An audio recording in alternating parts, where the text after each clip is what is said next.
Swear the only way I get things done is because I'm hurrying to get to work.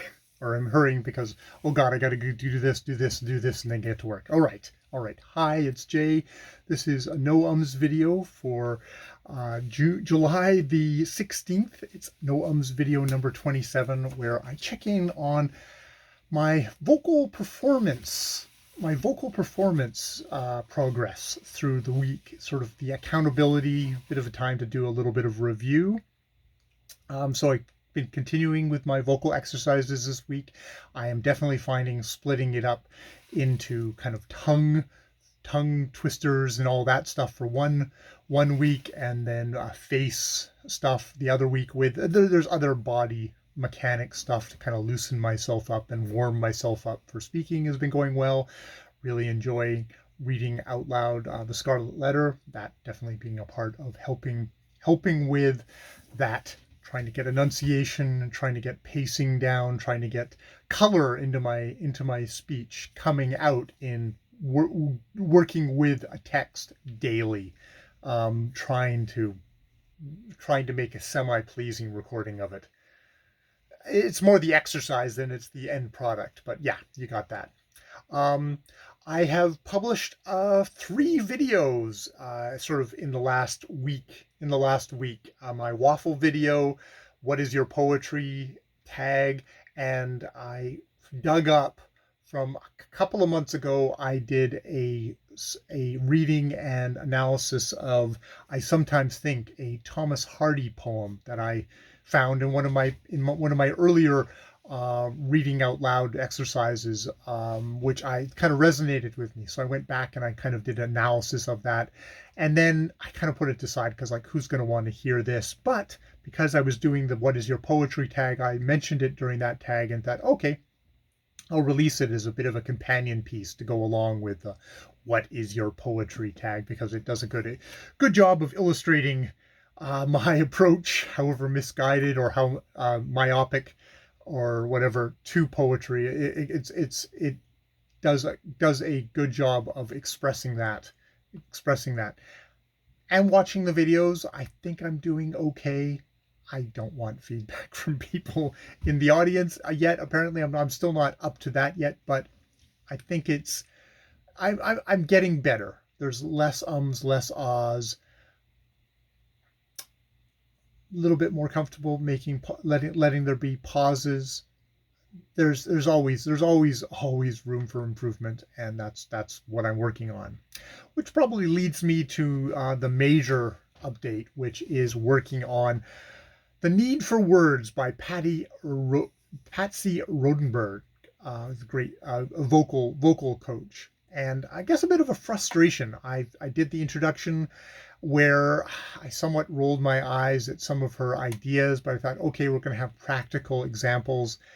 And what I seem to have found is that the first part of this book is called, the book is called The Need for Words, and then the first section of it is called The Need for Words.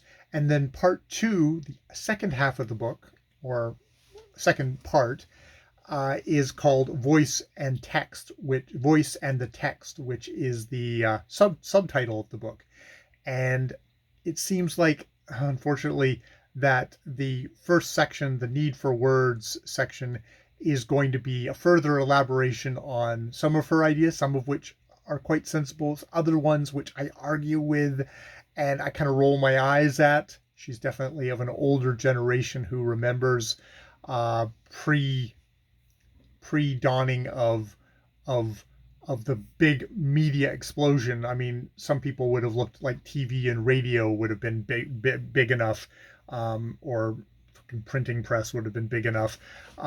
Some of the people you think that, and but you can see an older generation looking at this stuff with horror, and very painfully aware of all the stuff we've lost, and maybe not as familiar with the stuff that the stuff we have gained. You know, there's always a plus and minus. There's always adjustment periods, all that sort of stuff. So I'm kind of, locked in a room with an older person who's got some opinions that they want to share with you.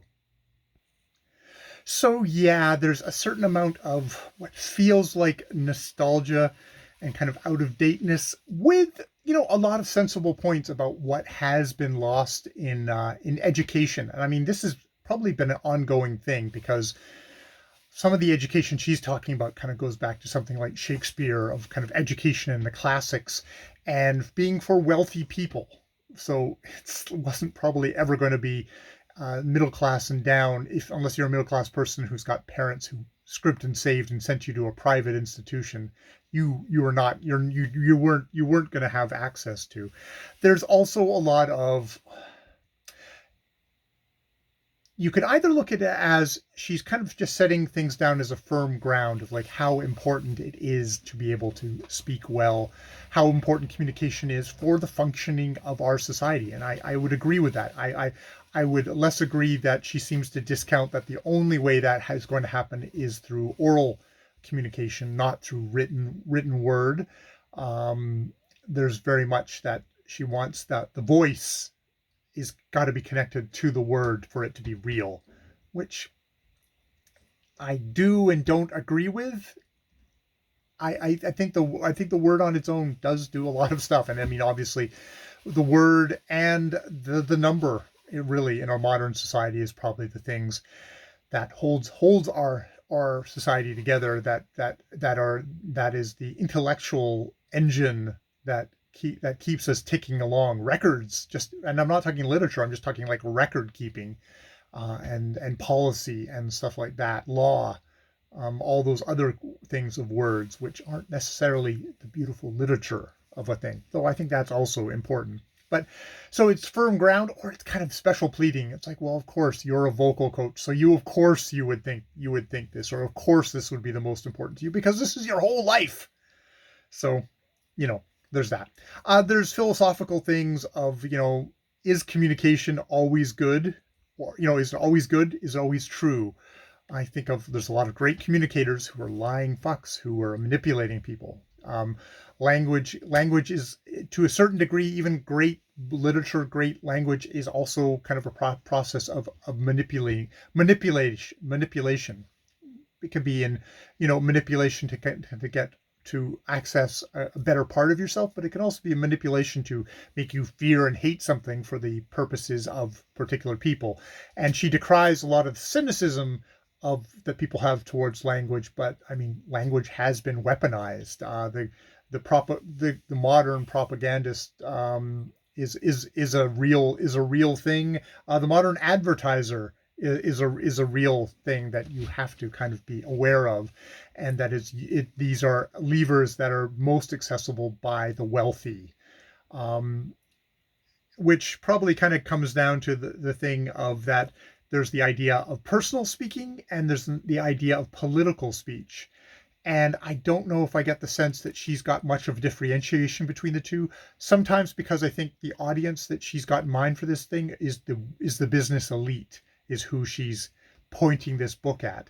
So she just takes it for granted that it's great that you guys can speak and you will be able to, have a devoted audience of your employees or the peasants and stuff like that. And she doesn't consider it as, well, one of the peasants might pick up this book and be like, where am I in this? That's a peasant's point of view, I guess, here. Now, she does say in the later in this volume, we're going to have words as release, as confession, as purging, as a cathartic thing, which I think kind of lines up to this. She's very much focused on kind of a personal side versus a political side, though her politics, what seems like fairly conservative politics, do come into play in this book. Whenever someone gets so personal, it's like, oh, you're ignoring the political because you're in a personal spot of privilege, if you know what I mean.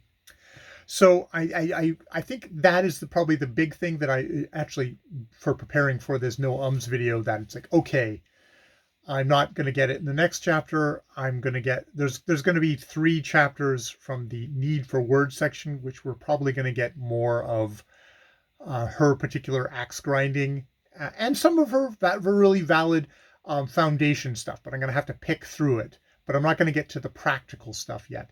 That will happen in part 2, which I flipped forward and looked. It's like, oh, there's an exercise. So that is where the meat of the book, of the craft of the simple, the simple practical skill honing work will be happening. So at least I can see the light at the end of the tunnel, and it's not too long. It is in the book. It is in the book, so I shouldn't give up on the book. But the next couple of chapters are going to be a little bit of a slogging through the stuff. And Patsy probably has a lot of thoughts about this that I haven't thought of, and is smarter than me on a lot of this stuff. Though I reserve the right to be highly skeptical about other things that she has to say. Now, going forward in this, I've got surgery on the 20th. It's the 16th today. It's like surgery on next Wednesday. That's going to slow me down. There's going to be less going on. I will have to see. I might have to take a complete break from vocal stuff altogether for a couple of days. Maybe I can read a little bit of the Scarlet Letter out loud, but I'm going to have to be gentle with myself. So I think I'll check in with another no ums video on the 23rd, and it might be a really short video just to say I didn't do anything this week and this is how I'm feeling, and I'll know by then what my capacity is, and I'll be able to kind of make a little plan for myself. A humble, a sustainable, but maybe small plan of what I'm going to do the week after that. But that's where I'll be. So, this is, as she says in this chapter, it's a physical experience talking, and I'm physically going to be weak. My abdomen, kind of the seat of a lot of the vocal expressive and power, is going to have been messed with, hopefully in a way that will heal up and be a lot better. But I need to be aware that, okay, I'm gonna have to take a break. So yeah, my next no ums video might just be, I can still talk a little. We shall see. But that's where I am at the moment. I'm just trying to be mindful about this stuff, keep myself on track. And even if I slow down on that track, hey, if I'm still there, just kind of gently edging along, that's still movement, and movement is what I'd like. All right, I have been Jay. More videos later.